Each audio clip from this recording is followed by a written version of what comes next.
important. Oh yeah. There you go. All right, guys, I want to talk to you guys about, well, as I'm fishing along here, just talk to you about the summer to fall transition. Right now I'm in the pond, so we'll talk about the pond. So, first things first, this pond's going to cool down way quicker than any other body of water, or any pond really.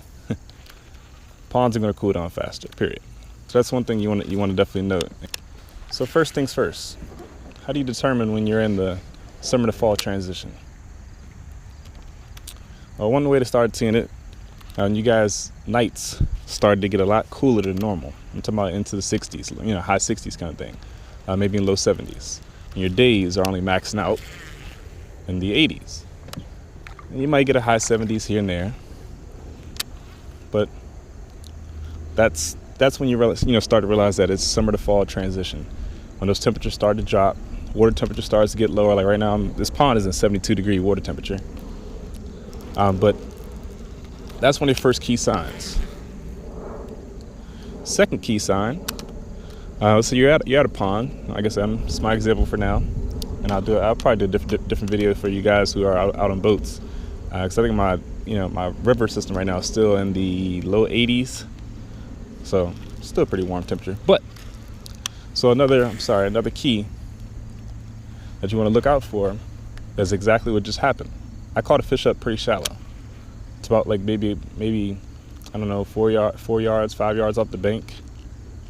Summertime, fish usually deep. You have smaller fish that are up shallow, but 9 times out of 10, your bigger fish are going to be a little deeper, unless you have a canopy that gives them shade as far as the bigger fish.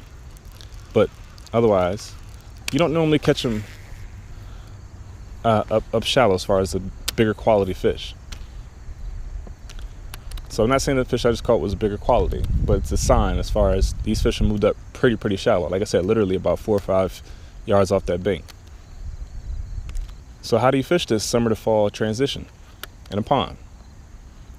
Well, for all you guys who are not in a situation I'm in where all my bank is pretty much covered in high grass, and I got a lot of vegetation a good ways out away from the bank, which you can't really get too many baits to the fish. Also, even if you're using a frog, the vegetation right here is way too thick for these fish to even come up and bust through. You have to literally put that bait right beside their face in order for them to hit it, like literally. For you bank fishermen, you guys can go back to your, I guess, regular duties. Get you a soft plastic, or right now I'm about to throw this crankbait out here. It's not too deep of water, and I seen them, on the electronics around about that 4-foot range. So I'm about to throw that. Even though crankbaits usually want to, deflect off something, but you pond guys, go ahead and start throwing your chatterbaits, crankbaits, like that fish right there. That's in 4 feet of water. I'm in 7. So, usually you want to hit off stuff with your crankbait, but we're going to see what happens.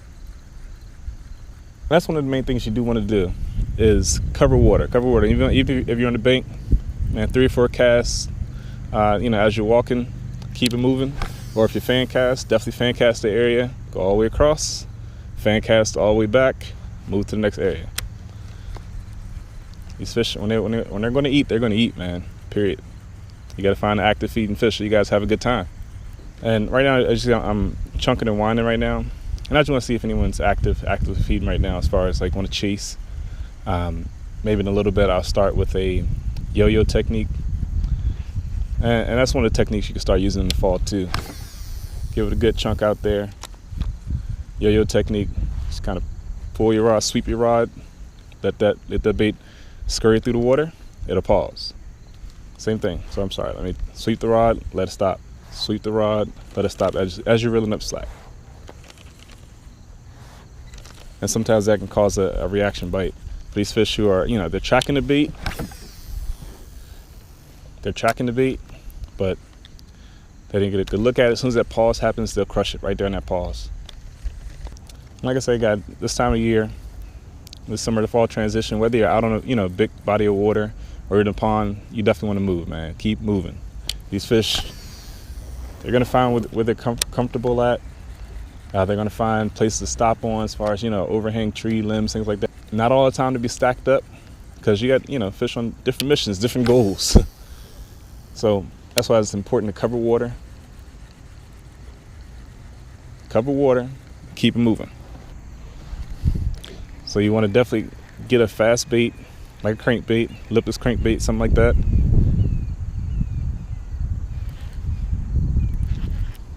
I don't know what it is. Or a big stick. Hopefully it has my other bait I lost before. Look at that.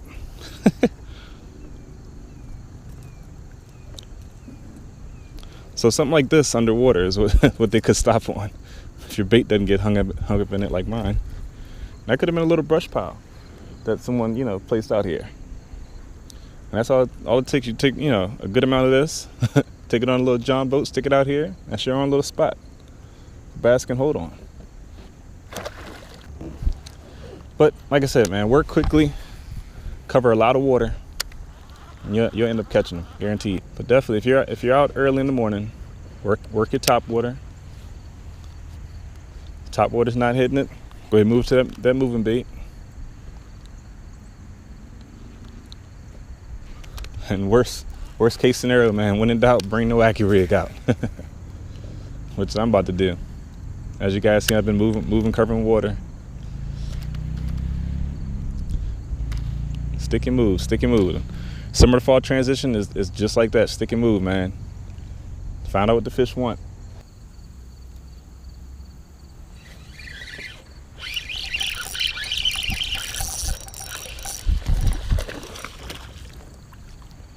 Little baby bass, baby. No boat flipping drop shots. Little baby bass, huh? If I got one, I should be able to get somebody else, right? Little baby bass. Had to resort to a drop shot to get one. We're gonna see if anybody else is over there.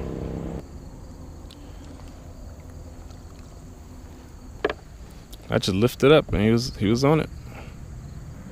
And he tore through my bait. Let's get one more out. See if we can catch another one. Adapt and overcome, right? I need to find your parents. When in doubt, bring the wacky rig out. That's the words.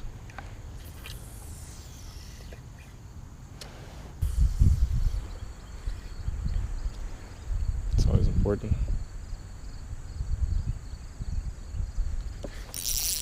Oh yeah. There you go. Oh, come on, little baby fish. I thought it was a good one. Okay, another year old. Another 1 year old.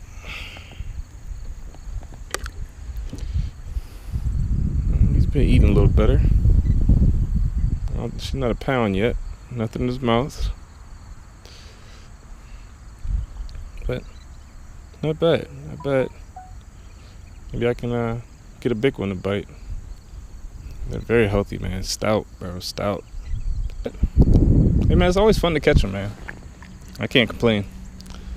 You just destroyed my worm, that's all.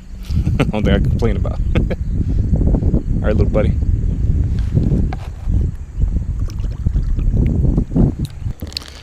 Gary Yamamoto Cinco's. Dip the edges. Some dip and glow. Garlic flavor.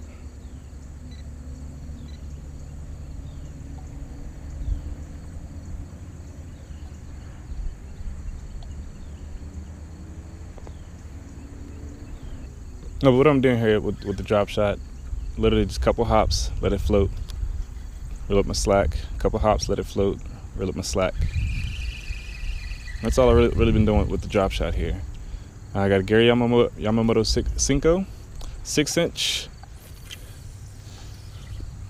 I dyed the ends of it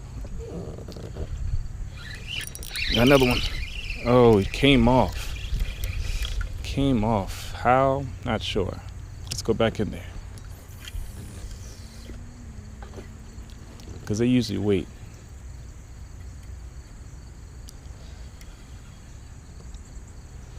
But dyed the two ends of it. And again, like I said, just a little couple hops, let it sit. Couple hops, let it sit. Just my gear setup here for this. A 20-pound braid to a 12-pound fluorocarbon leader. Double uni knot as the leader knot.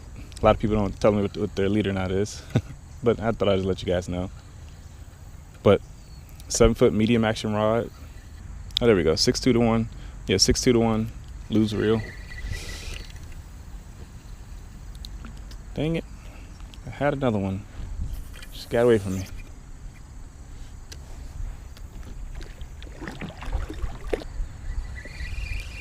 Just keep it moving, man. That's one thing about fall fishing. Keep it moving. You don't want to stay too long. I just want to try that little area. I mean, I got three hits right here. Well, one earlier and 2 more right here. Just want to make sure, you know, he's covered. Stick and move, stick and move, stick and move. But also make sure you hit your, you know, key spots, like the things that make points, little gaps in the weed line. So I think these fish are literally cruising. It's a vegetation line. Just waiting on things to come by. Pop out and attack. Because like I said earlier, this vegetation is far too thick. Not saying they're not in it, but it's far too thick to be throwing baits up in it.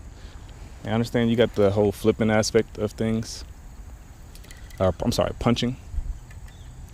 But this stuff is way too thick. You have to literally land that bait right by their face. There is no canopy where it's clear underneath. It's vegetation from the bottom coming up.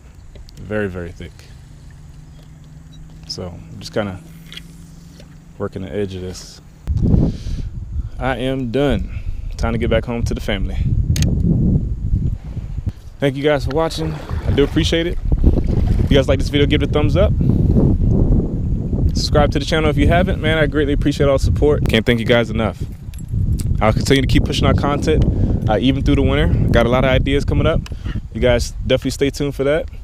And I hope to see you guys next time. Take care.